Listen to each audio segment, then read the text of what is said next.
والدہ ایرانی اور والد پٹھان فیملی سے تھے۔ دو حسین نسلوں کے سنجوگ سے جس اولاد نے جنم لیا ہو وہ پریزاد اور پری چہرہ ہی کہلائے گی۔ ہمیں جو دیکھتا رہ جاتا۔ یہ ان دنوں کی بات ہے جب میں دوسری اور میرا بھائی پریزاد تیسری جماعت کا طالب علم تھا۔ تبھی ہم دونوں کی قسمت کا فیصلہ کر دیا گیا۔ میری منگنی چچا زاد اور بھائی کی پھوپھی کی بیٹی سے ہو گئی جس کا نام زرجانہ تھا۔ جب ہم شعور کو پہنچے تو اس حقیقت کا علم ہوا۔ بھائی کو اپنی منگیتر زرجانہ قطعی پسند نہ تھی۔ وہ امی سے گاہے گاہے اپنی ناپسندیدگی کا اظہار کرتا رہتا تھا۔ وہ ہاں ہوں میں ٹال دیتی کہ ایسے معاملات میں فیصلہ ابو کا ہی چلتا تھا۔ وقت گزرتا رہا۔ بھائی کی تعلیم مکمل ہو گئی تو اس کی شادی کے چرچے ہونے لگے۔ وہ پہلے ہی زرجانہ سے شادی سے انکاری تھا، اب کھل کر کہہ دیا کہ مجھے یہ لڑکی پسند نہیں، ہرگز اس سے شادی نہیں کروں گا۔ والد صاحب سختی سے اپنے فیصلے پر قائم تھے اور بھائی ضد پر اڑا تھا کہ شادی کسی سے بھی کر دیں، انکار نہیں کروں گا مگر زرجانہ سے نہیں۔ جانے کیا وجہ تھی کہ اس کو اپنی منگیتر سے چڑھ ہو گئی تھی۔ غالباً وہ زرجانہ سے زیادہ اس کی والدہ یعنی اپنی پھوپھی کو ناپسند کرتا تھا۔ والد صاحب نے شادی کی تاریخ رکھ دی۔ بیٹے کی ایک نہ سنی۔ کہا کہ چل کر میرے ساتھ اپنے ناپ کے جوڑے درزی سے سلواؤ، شادی میں کم دن رہ گئے ہیں۔ ابو کا گھر کے ہر فرد پر رعب تھا۔ جب انہوں نے پریزاد کو گاڑی میں بٹھایا تو وہ بنا ہیل و حجت ان کے ساتھ ہو لیا۔ کپڑا خریدا گیا اور پھر درزی کو ناپ دے کر جوڑے سلوانے کا آرڈر دے آئے۔ جس روز بھائی نے اپنی شادی کے جوڑے اٹھانے تھے والد صاحب نے رسید دے کر کہا کہ جا کر جوڑے لے ایو۔ رسید لے کر بھائی چلا گیا۔ وہ صبح کا گیا، شام ہو گئی، واپس گھر نہ آیا۔ والد کام سے لوٹے تو پوچھا پریزاد کہاں ہے؟ کیا جوڑے لے آیا ہے؟ والدہ نے بتایا کہ وہ ابھی تک گھر نہیں آیا۔ ابو کو فکر ہوئی، اسی وقت ٹیلر کے پاس پہنچے۔ اس نے بتایا کہ آپ کا بیٹا میرے پاس نہیں آیا۔ ہاں جوڑے تیار ہیں، آپ لے جائے۔ اب والد صاحب کو فکر نے گھیرا۔ جہاں تک پہنچ تھی اور گمان تھا کہ پریزاد وہاں موجود ہوگا، وہ گئے، ہر جگہ پتہ کرایا، بھائی نہیں ملا۔ جانے وہ کہاں چلا گیا تھا۔ اتفاق کے اسی دن پھوپھی بھی زرجانہ کی شادی کے جوڑے اپنے درزی سے لائی تھیں۔ وہ خوشی خوشی جوڑے ٹرائی کرا رہی تھی کہ ٹھیک سلے ہیں یا نہیں۔ امی نے بھی آنسولا کپڑا پھوپھی کو بھجوا دیا تھا کہ جب تم زرجانہ کے کپڑے سلوانے جاؤ تو بری کے جوڑے بھی سلوا لینا تاکہ صحیح سل جائیں، ساتھ ہی سلائی کی رقم بھی دے دی تھی۔ امی نے بہت خوبصورت اور قیمتی کپڑے خریدے تھے اور پھوپھی خاص طور پر ایک مشہور ٹیلر کے پاس گاؤں سے شہر آئی تھیں۔ واپسی میں اس خیال سے ہمارے گھر آ گئیں کہ شام ہو رہی تھی، سوچا کہ بھائی کو کہوں گی اپنی گاڑی میں گھر چھوڑ آئیں گے اور بری کے سلے ہوئے جوڑے بھی بھابھی کو دیتی جاؤں گی۔ وہ لوگ انتہائی مسرور آئے تھے، لیکن جب ہمارے گھر میں قدم رکھا تو یہاں سوگ کی سی کیفیت تھی۔ سبھی کے چہرے اترے ہوئے، سب بہت پریشان تھے پریزاد کی گمشدگی کی وجہ سے۔ ہماری رونی شکلوں کو دیکھ کر پھوپھی نے پوچھا، خیر تو ہے؟ خدا نخواستہ کوئی برا واقعہ تو پیش نہیں آ گیا؟ یہ شادی کا گھر ہے مگر ہر شخص اداس ہے، قبرستان کی سی خاموشی چھائی ہوئی ہے۔ ان کا اتنا کہنا تھا کہ والدہ کی آنکھوں سے چھم چھم آنسو گرنے لگے اور نین نیر بہانے لگے۔ اب تو پھوپھی کو بھی تشویش ہوئی کہ کوئی سنگین معاملہ ہو گیا ہے۔ بالآخر ان کو بتانا پڑا کہ پریزاد صبح شادی کے جوڑے لینے گیا تھا، ابھی تک نہیں لوٹا ہے۔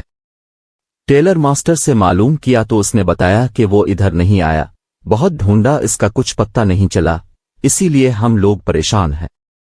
کیا گھر سے ناراض ہو کر گیا تھا؟ پھوپھی نے سوال کیا۔ بس ایسا ہی سمجھ لے، میرے منہ سے نکل گیا۔ کسی بات پر ناراض تھا؟ وہ ابھی شادی نہیں کرنا چاہتا اور امی ابو زبردستی کر رہے ہیں۔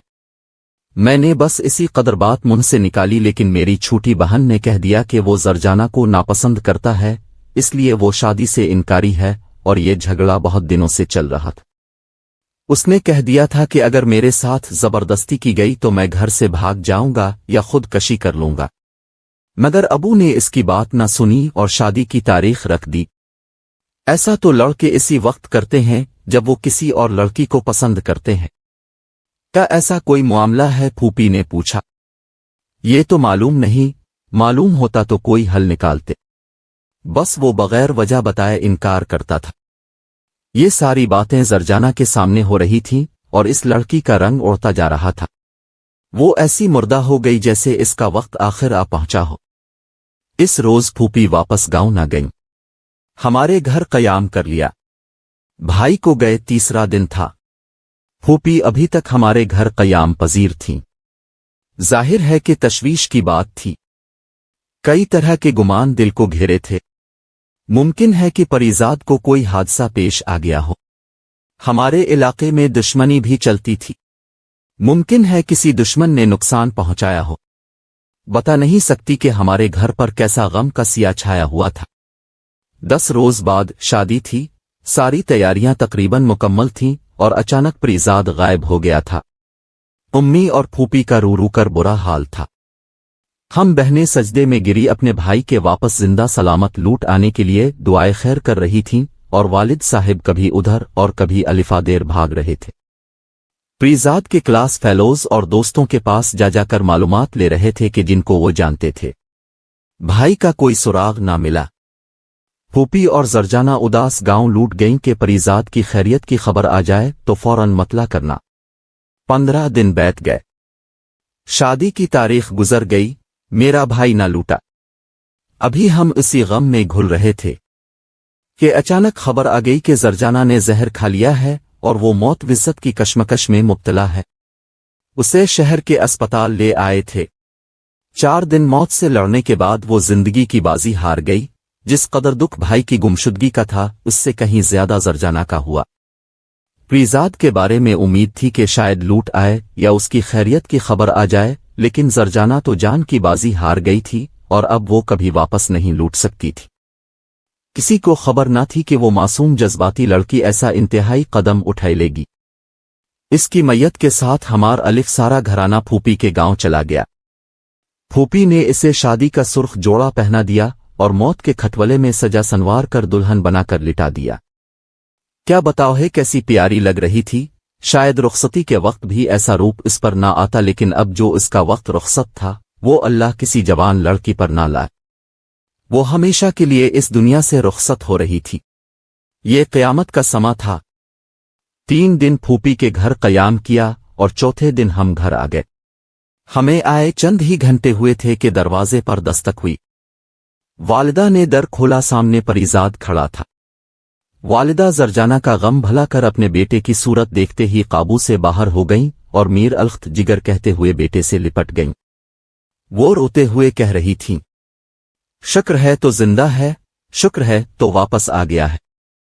ممتا بھی عجیب شے ہوتی ہے، ایک ماں کا دل اجڑا تھا اور اس کا دکھ بھلا کر دوسری ماں اپنے بیٹے کی سلامتی پر خوشی سے دیوانہ وار اسے چوم رہی تھی۔ تم کہاں چلے گئے تھے بیٹا؟ ماں نے سوال کیا۔ اس وقت تو میں غصے میں چلا گیا تھا ماں، کیونکہ اب لوگ میری بات نہیں مان رہے تھے۔ میں لاہور ایک دوست کے گھر چلا گیا تھا۔ دوست اور اس کے والدین نے بہت سمجھایا تو میں نے اپنا فیصلہ بدل لیا اور اسی وجہ سے واپس لوٹ آیا ہوں۔ اب لوگوں کی خوشی اور مرضی سے مجھے شادی کر لینی چاہیے، والدین کی دعائیں لینی چاہیے، کیونکہ ماں باپ کی ناراضی میں اللہ کی ناراضی ہوتی ہے۔ بس یہ خیال آتے ہی واپس آنے کا فیصلہ کیا، ورنہ دل میں یہی ٹھان کر گیا تھا کہ اب کبھی گھر نہ جاؤں گا اور بیرون ملک چلا جاؤں گا۔ وہ یہ بتا رہا تھا، اسے بالکل خبر نہیں تھی کہ زرجانہ خود کشی کر چکی ہے۔ وہ پریزاد سے دل ہی دل میں اس قدر پیار کرتی تھی کہ اس کی جدائی اس کے لیے سوہان رو بن گئی تھی۔ بھلا جس لڑکی کے دل میں بچپن سے ہی اس کے منگیتر کا پیار راسخ ہو جائے، وہ کسی اور کی ہونے کا کیسے تصور کر سکتی ہے؟ جبکہ والد صاحب نے یہ سوچ لیا تھا کہ اگر پریزاد کسی طور قابو میں نہ آیا تو ہم زرجانہ کی شادی اپنے دوسرے بیٹے گل رخ خان سے کر دیں گے۔ میری چھوٹی بہن اتنی نادان تھی کہ اس نے زرجانہ کو اکیلے میں رات کے وقت جب دونوں سونے کے لیے لیٹیں تو ساری باتیں گوش گزار کر دیں۔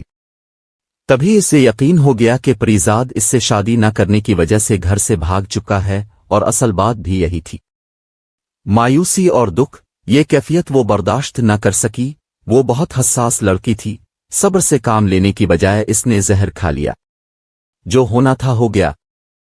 سبھی کو زرجانہ کی جوان موت کا بہت دکھ تھا، مگر سب سے زیادہ دکھ پریزاد کو ملا۔ وہ خود کو اس کی موت کا ذمہ دار سمجھتا ہے اور اپنے آپ کو مجرم گردانتا ہے۔ کسی قصور کی سزا جسمانی مل جائے تو انسان سہ لیتا ہے، لیکن روح کی سزا اور ضمیر کی سولی ایسی تکلیف دہ سزائیں ہیں ان کی عمر بھر آدمی اذیت میں رہتا ہے۔ یہ ایسی سخت سزائیں ہیں جو کبھی معاف نہیں ہوتی۔ آج بھی میرا بھائی آداس ہے، اس کے چہرے پر اس دن سے آج تک کبھی کسی نے مسکراہٹ نہیں دیکھی، وہ مسکراتا بھی ہے تو ایسے جیسے رو رہا ہو، کیونکہ اس کا دل ہر وقت اندر سے روتا ہی رہتا ہے۔ کتنی عجیب بات ہے کہ زرجانہ نے زندگی میں اس سے محبت کی اور پریزاد کو اس سے اس وقت محبت ہوئی جب اس نے اپنی زندگی کا دامن چھوڑ دیا اور ہمیشہ کے لیے موت کی وادی میں اتر گئے۔ اس نے مر کر میرے بھائی کو ایسی سزا دی ہے کہ جب تک پریزاد زندہ رہے گا اس سزا کو جھیلنے پر مجبور ہوگا۔